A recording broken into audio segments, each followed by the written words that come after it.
राधे राधे राधे गंगा राधे। की धारा से 12-1 का समय होगा, जंगल ऐसे खंडहर बारंडा था, उसमें पड़े थे। देखा सामने से, पहले तो भारी सुगंध आई, मतलब ऐसी हमने कहीं सुगंध सृष्टि में देखी ही नहीं। फिर देखा गंगा की धारा से प्रकट हो रहे और हमारी तरफ आ रहे। हम जैसे जैसे वो आते जा रहे वैसे वैसे जड़ होते जा रहे। हमारा शरीर हिल नहीं सकता, बिल्कुल जड़ता भाव एकदम। ज्ञान पूरा है, चेतना पूरी है, हिल नहीं सकते। आए, हमारा सर अपनी गोद में लिया, ऐसे सहलाते हुए एक मंत्र बोले, वो अब भी जपते हैं। थोड़े समय वो अब भी जपते हैं, क्योंकि महापुरुष का दिया हुआ, किसी लाभ से नहीं, पर भगवान ही तो उस महापुरुष के रूप में आए और उन्होंने दिया। बस केवल सर में ऐसे हाथ फैलाते रहे। कई ऐसे महापुरुषों के जो बड़े ही दिव्य, तो अपने आप आपको संतों का सानिध्य मिल जाएगा यदि अहंकार रहित और भोग इंद्रियों के जो भोगे जाते हैं इनका त्याग, ये 2 बातें जरूरी है।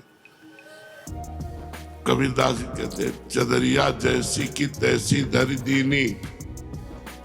अपनी सुधा निधि में लिखा हुआ है, धरोहर की तरह ये शरीर गंदा ना होने पाए।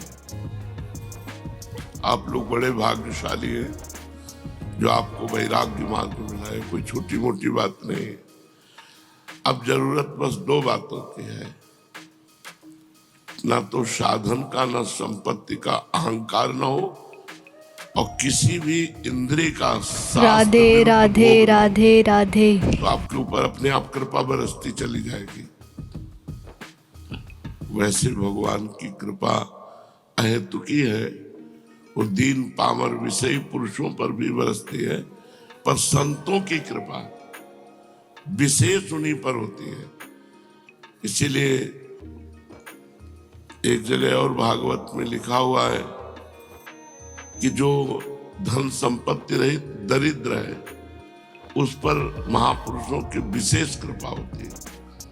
इसलिए भगवान ये अहंकार नष्ट कर देते हैं। हमारा कुछ है तो जब पता लगाए अंदर, तो इष्ट गुरु के सिवा कुछ नहीं हमारे पास, भगवान के सिवा कुछ नहीं, प्रियालाल के सिवा कुछ नहीं, तब विशेष कृपा प्राप्त होती है। महत्संगस्त दुर्लभो अगम्यो अमोघश्च। निश्चित भगवत प्राप्ति हो जाएगी। दर्शन मात्र से, श्रवण मात्र से, स्पर्श मात्र से, संकल्प मात्र से कई तरह से महापुरुष भगवत प्राप्ति कराते हैं। दर्शन मात्र, एक बार दर्शन जैसे भगवान का हुआ, मायामल का नाश हो गया। एक बार आत्म साक्षात्कार का जो भाव लिए हुए महापुरुष हैं, एक बार उनका दर्शन हुआ, अब हमारे मायामल का नाश। अब धीरे धीरे हमारी उन्नति आध्यात्मिक शुरू हो जाएगी। 2 बातें यदि हम ध्यान रखें कि अपनी इंद्रियों को गलत भोगों में न जाने दें और किसी साधन का अहंकार न करें, तो बहुत जल्दी हम पर अव्यक्त महापुरुषों की कृपा होती है। भगवान का साक्षात्कार होने के पहले भगवत प्राप्त महापुरुषों का दर्शन होता है। मतलब कई ऐसे महापुरुष जिनका साक्षात्कार राधे राधे राधे राधे। 35-40 वर्ष पहले गुरु नानक साहब का गंगा के किनारे हुआ, श्री चंद्र जी का दर्शन हुआ, निम्बारकाचार्य भगवान का दर्शन हुआ। महाप्रभु ने तो दर्शन दे के ही हमें घसीटा, यहाँ से लेकर के जुगल घाट तक, कृष्ण कृपा धाम से लेकर जुगल घाट तक केवल महाप्रभु ही नेत्रों में छाए रहे। जब तक महापुरुषों का सानिध्य नहीं मिलता तब तक भगवत दर्शन का रास्ता नहीं मिलता। वही रास्ता देते हैं। हमें भोगों से रहित रहना है, जितने से प्राण पोषण हो जाए उतना भोजन, जितने में जीवन चल जाए उतनी नींद नहीं, अधिक से अधिक भगवान का नाम जप, तो विशेष विशेष महापुरुषों का सानिध्य मिलेगा जो भगवदानंद से भी बढ़कर है। कई संतों ने तो कहा हम वैकुंठ नहीं जाना चाहते क्योंकि वहां सत्संग नहीं मिलेगा। मृत्यु लोक में आपकी लीला कथा, आपकी गुण महिमा, आपका सत्संग मिलता है, लेकिन प्रभु वैकुंठ में ये नहीं मिले। तो मुझे लगता है मुझे बार बार जन्म दो और बार बार मैं आपकी चर्चा सुनूं, कहूं, नाम कीर्तन करूं, नाचूं, गाऊं, आप में ही रमण करूं। जी। सत्पुरुष दीन वत्सल होते हैं, अर्थात जो सांसारिक संपत्ति एवं साधन से भी हीन हैं, उन्हें भी अपनाते हैं। ब्राह्मण, यद्यपि हम आपके शुभागमन और शुभ दर्शन से ही कृत हो गए हैं, तथापि आपसे उन धर्मों के साधनों के संबंध में प्रश्न कर रहे हैं जिनको मनुष्य श्रद्धा से सुन भर भी ले तो भी इस और से भयदायक संसार से मुक्त हो जाए। देखो, जो ये नौ योगेश्वरों का संवाद सुनाएंगे तो कह रहे हैं श्रद्धा से सुन केवल ले। एक बार आपने राधे राधे राधे राधे, तो आपका कल्याण हो जाएगा, आपका मंगल हो जाएगा। तो क्या केवल सुनने मात्र से हो जाएगा? श्रद्धा से सुन ले। श्रद्धा का मतलब होता है जो सुना वैसे उतार लिया, इसीलिए श्रद्धा शब्द है, केवल सुनना नहीं है। जो सुना उसे अपने जीवन में उतार लिया तो बोले एक बार सुनने मात्र से भगवत प्राप्ति हो जाएगी। जी। पहले जन्म में मैंने मुक्ति देने वाले भगवान की आराधना तो की थी, परंतु इसलिए नहीं कि मुझे मुक्ति मिले। मेरी आराधना का उद्देश्य था कि वे मुझे पुत्र रूप से प्राप्त हों। अब देखो, वसुदेव जी महाराज को भगवान श्री कृष्ण पुत्र रूप में प्राप्त है। भगवान श्री कृष्ण मोक्षाधिपति है। इतनी मुक्ति तो सबको चाहिए, ना अपने शरीर से राग, न किसी अन्य शरीरों से राग, न किसी भोग की इच्छा, न किसी मान प्रतिष्ठा की इच्छा। अगर द्वंद्वों से मुक्ति नहीं मिली, देखो जो ज्ञानी की स्थिति वर्णन की गई है वही प्रेमी की स्थिति वर्णन की गई है। जहां हम ज्ञानी महापुरुष की स्थिति का तो बोले माना पमाना तुल्यो, तुल्य निंदात्म संस्तुति, मान अपमान में समान, निंदा स्तुति में समान। तो सेवक जी महाराज कह रहे शत्रु मित्र समझान, मान मान अपमान सम, दुख सुख लाभ नहानि, यह जो कृपा हरिवंश। ये मुक्ति, हम समस्त द्वंद्वों से मुक्त होंगे तभी प्रेम प्राप्त कर सकते हैं। द्वंद्वों में पिसता हुआ व्यक्ति राधे राधे राधे राधे, द्वंद्वैर विमुक्ता सुख दुख संगई गच्छन्त मूढ़ा पदमव्ययम तत्। वो अव्यय पद का अधिकारी होता है, वो ज्ञानी विवेकी पुरुष जो मूढ़ता रहित है। जी। मेरी आराधना का उद्देश्य था कि वे मुझे पुत्र रूप में प्राप्त हों। उस समय मैं भगवान की लीला से मुक्त हो रहा था। सुब्रत, अब आप मुझे ऐसा उपदेश दीजिए जिससे मैं इस जन्म मृत्यु रूप विहावा संसार से, जिसमें दुख भी सुख का विचित्र और मोहक रूप धारण करके सामने आते हैं, अनायास ही पार हो जाऊं। श्री सुखदेव, देखो कितनी सुंदर बात है। संसार का प्रत्येक सुख जिसे तुम समझते हो वो दुख है। टोटल दुखालयम अशाश्वतम। किसी भी इंद्रिय का संयोग जो तुम्हें सुख लग रहा है, तुम समझते नहीं, ये भगवान की माया के प्रभाव से लग रहा है। वस्तुतः देखो, वसुदेव जी कह रहे हैं वो दुख रूप है और भगवान भी कह रहे हैं दुखालयम। तो हमें चाहिए जब हमारी इंद्रियां गलत चेष्टा, गलत मार्ग, गलत भोगों की इच्छा करें, उसी समय उनका दमन करें। इंद्रियों का दमन कैसे किया जाता है? नाम जब चल रहा है और बार बार वो हमारे अंदर इच्छा प्रकट हो रही है, उस इच्छा को बार बार हटा रहे हैं। नाम जब चल रहा है, माना ही नहीं अंत तक उस इच्छा को, तो वो इच्छा नष्ट हो जाएगी। वो 10 बार 100 बार मन पेश करेगा, हमें मानना ही नहीं। एक बार की बात कैकेयी जी ने हटा दी। मंथरा से कहा अगर दोबारा बोली तो तुम्हारी जबान काट लूंगी। जैसे दोनों आंखें व्यक्ति को प्रिय होती है, ऐसे राधे राधे राधे राधे। लेकिन जब दोबारा बोली तो कैकेयी जी काट नहीं पाई और उस बात को स्वीकार कर लिया। ये मन मंथरा की तरह सलाह देता रहेगा, आपको प्रपंच में फंसाता रहेगा। आपको काटना होगा भजन बल से। अगर आपका भजन नहीं चल रहा तो जो चल रहा है उसी का मनन हो रहा है, वो सब गंदा हो रहा है। आपको भगवदानंद का अनुभव नहीं हो रहा, उसका कारण है मन का विषयों का स्फुरण। जब तक ये बंद नहीं होगा, स्फुरण भी नहीं होता। ऐसा नहीं होता कि मन भूत भविष्य का चिंतन कर रहा है या भोगों का स्फुरण, कुछ नहीं, शांत जो चला रहे हो वही चल रहा है। पर ये आज थोड़ी चलेगा। अभ्यास योग युक्तेन चेतसा नान्यगामिना, जब हम बहुत अभ्यास करेंगे तब हमारे अंदर ये स्थिति आएगी कि शांत एकदम, बोलने का इच्छा नहीं, खाने की इच्छा नहीं, सोने की इच्छा नहीं, मिलने की इच्छा का नाश ही मोक्ष है, इच्छा ही बंधन है। सकल कामना हीन जे राम भगति रसलीन, जाहि न चाही कबों कछु, चाहना ही इच्छा ही यही बंधन है, यही भगवत विमुखता है। उत्तम बात है इच्छाओं का भगवान के चरणों में समर्पण कर देना। और कर पावे न कर पावे, आप तो वृंदावन वासी, विरक्त मार्ग भगवत उपासी। चाहे भले गृहस्थ हो, लेकिन यहाँ सब विरक्त है क्योंकि सब प्रियालाल के लिए आए हुए हैं। दीजिए जिससे मैं इस जन्म मृत्यु रूप व्यावा संसार से, जिसमें दुख भी सुख का विचित्र और मोहक रूप से धारण करके सामने आते हैं, अनायास ही पार हो जाऊं। श्री सुखदेव जी कहते हैं, राजन बुद्धिमान वसुदेव जी ने राधे राधे राधे राधे श्रवण के अभिप्राय से ही ये प्रश्न किया था।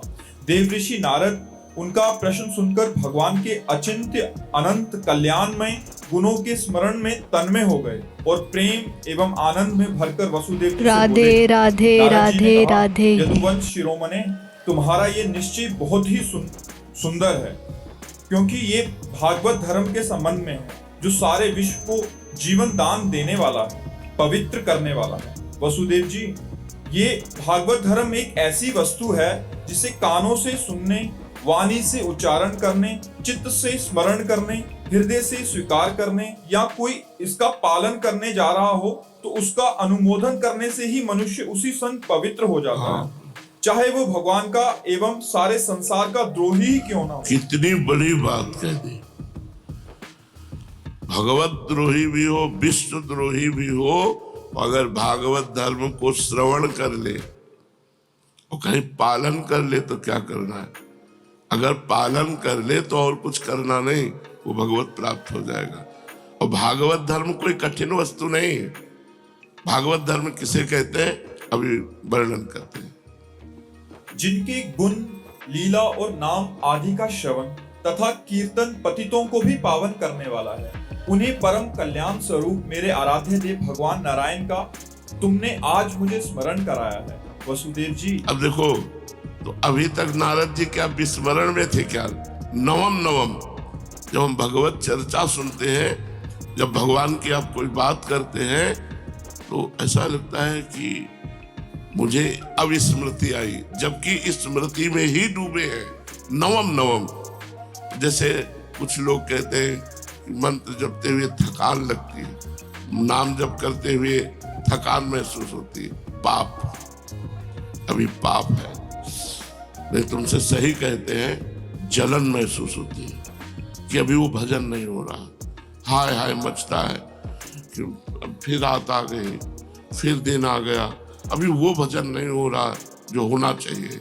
रात दिन भजन करने पर भी भजन की भूख ऐसी बढ़ रही कि लगता है सब बेकार, अभी वो भजन नहीं हो रहा, अभी वो बात नहीं हो रही।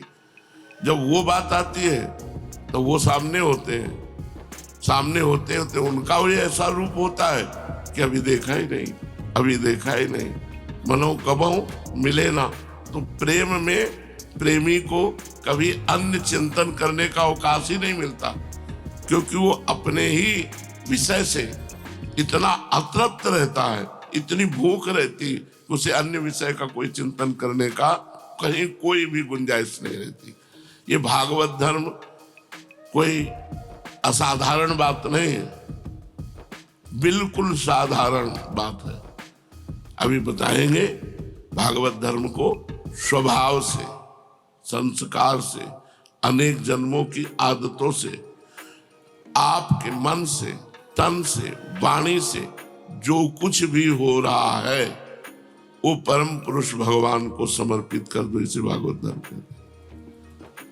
कुछ नहीं बताया कि ये करो, जो कुछ हो रहा है वो सब भगवान। यत करोषि, गीता जी में भगवान ने कहा यत करोषि, जो कुछ कर रहे हो वो भगवद अर्पणमस्तु, राधा वल्लभ अर्पणमस्तु, कृष्णार्पणम। अरे बड़ा लाभ है इसमें क्या निश्चित भगवत प्राप्ति। जो भी किया, घर गृहस्थी, परिवार, व्यापार, नौकरी, सब भगवद अर्पणमस्तु।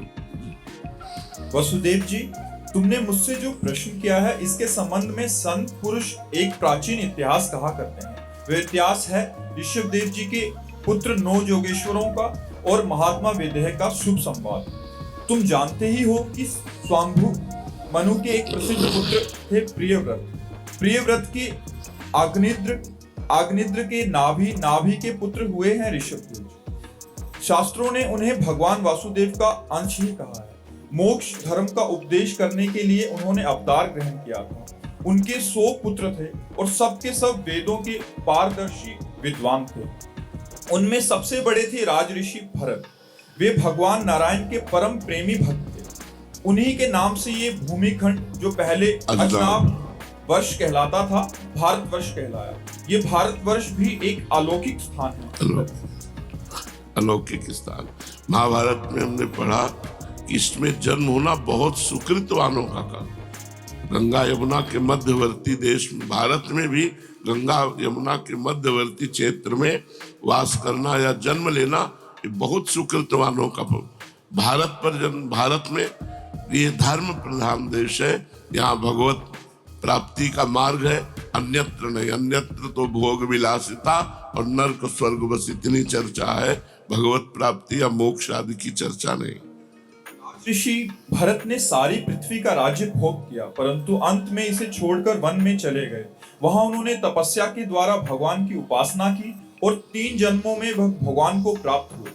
भगवान ऋषभदेव जी के शेष 99 पुत्रों में 9 पुत्र तो इस भारतवर्ष के सब और स्थित 9 द्वीपों के अधिपति हुए और 81 पुत्र कर्म कांड के रचयिता ब्राह्मण हो गए। शेष 9 सन्यासी हो गए। वे बड़े ही भाग्यवान थे। उन्होंने आत्मविद्या संपादन में बड़ा ही परिश्रम किया था। अब देखो, यहाँ ध्यान देना है, परिश्रम शब्द है। भगवान की कृपा से साधन में तन्मयता होती है। बिना साधन के कृपा का अनुभव आज तक किसी को नहीं हुआ। साधन का अहंकार होने पर कृपा का अनुभव किसी को नहीं होगा। साधन और कृपा, साधन में इतना परिश्रम होना चाहिए। मतलब जैसे एक व्यापारी अपने व्यापार को बढ़ाने के लिए हर समय सोचता रहता है, ऐसे एक भजनानंदी साधक अपने भजन को, अपनी साधना को, अपनी जितेंद्रियता को वो हर समय बढ़ाता रहता है। किस तरह से हमारा भजन बढ़े। बस रात्रि में सोने के लिए नहीं लेटते। जो भजनानंदी संत होते कि अब भाई हम शयन कर रहे, नहीं, मंत्राकार वृत्ति, कब सो गए और कब चेतना उठी। जब चेतना तो मंत्र में बैठ गए। आज भी टार्च सिराने ही रखते, घड़ी में देखा 1 बज गए। हम जितना अभ्यास बना लेते, जैसे हमारा पूर्व का अभ्यास है, तो वो अभ्यास अब भी शरीर महान कष्ट में होने पर भी वो अभ्यास मुझे चैन नहीं लेने देता। मुझे चैन नहीं लेने देता कि हम अब परे हैं। परिश्रम, देखो क्या शब्द लिखा है, उन्होंने आत्मविद्या प्राप्त करने के लिए बड़ा परिश्रम किया। भगवान परिश्रम देख के रिझते, ध्यान रखना। प्रमाद देख के, आलसी देख करके, सेवा चोर